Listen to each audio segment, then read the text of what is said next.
Welcome back to the Art and Jennifer Show. It's 10:38. Recline or not to recline? That's the question when you get on an airplane these days. By now, you've probably seen the viral video of an airline passenger punching the seat of the woman who reclined her seat in front of him. That woman now says she wants to press charges. She says she was assaulted and that American Airlines slandered her. Our guest is attorney Austin Pennington, who joins us to talk about the seat reclining controversy. Austin, good morning. Morning, Austin. Good morning. Thanks for having me on. You're very welcome.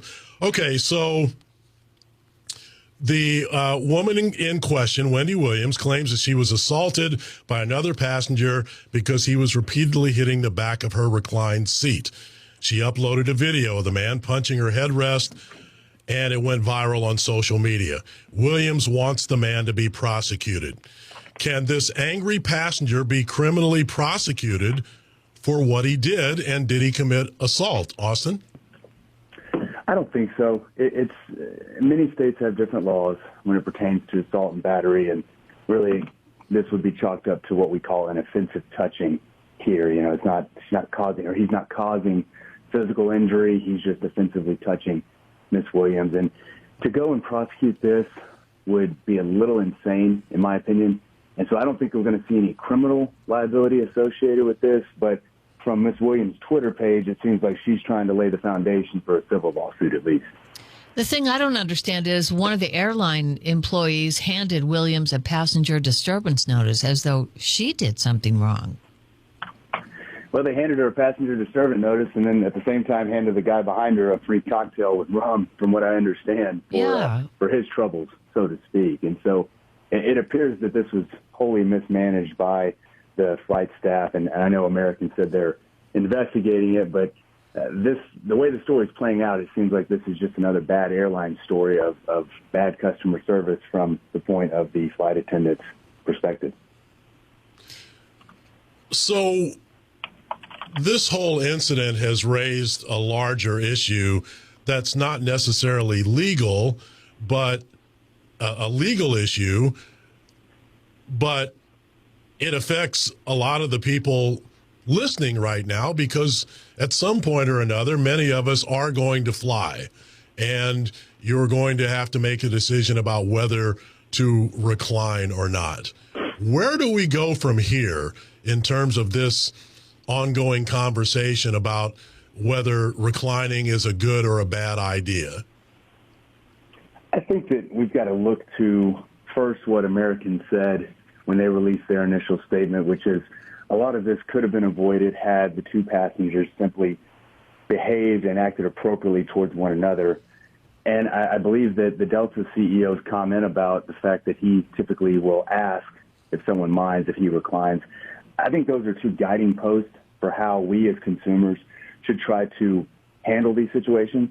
Now, I know it's probably a little over the top with what the Delta CEO said about turning every time and asking if you should recline.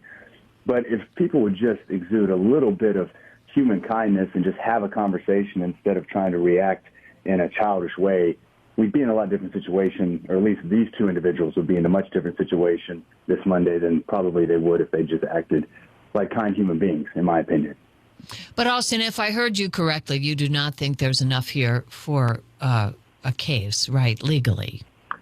I don't think there's enough here for a criminal prosecution, and I don't think there's enough here for a civil lawsuit either. I mean, if you look at the way our laws have changed over the last 2 decades as it pertains to cases like slander or like assault and battery, you've got to show that there's actual monetary damage in the case of slander, or that there's actual physical injury with hospital treatments and things like that.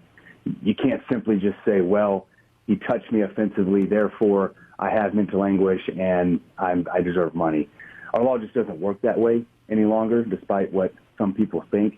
And so, no, I don't. I think if a lawsuit was filed here, I would say it's quite frivolous. And even if it does get filed, I don't see it going very far. We're talking to Austin Pennington, who is a criminal and civil attorney. Do passengers have a right to decline, or to recline, rather, in your opinion? They do. You know, the airline creates that space. They create that mechanism for the passengers to recline their seats.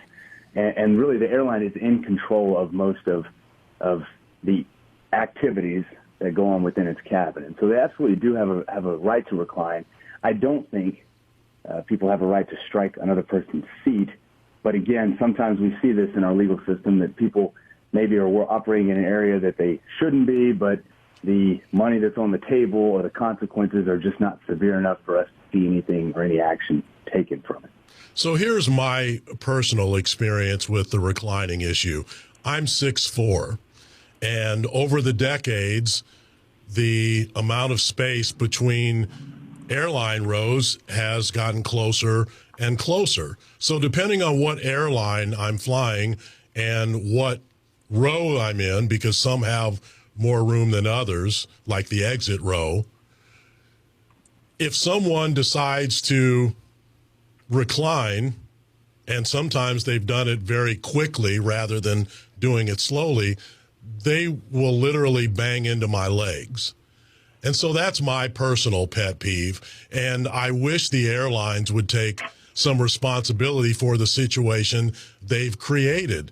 People are bigger and taller, and they keep making the seats skinnier and shrinking the space between the rows.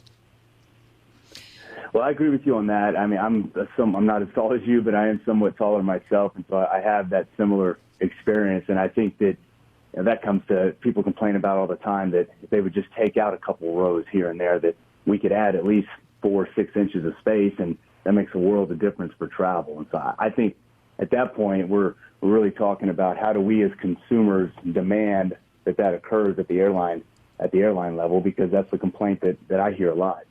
We certainly do. Austin Pennington, thank you so much. Austin's a criminal and civil attorney. Thanks for joining us here on KTRS in St. Louis. We appreciate it. Absolutely, guys. Look forward to the next time. Okay, take care.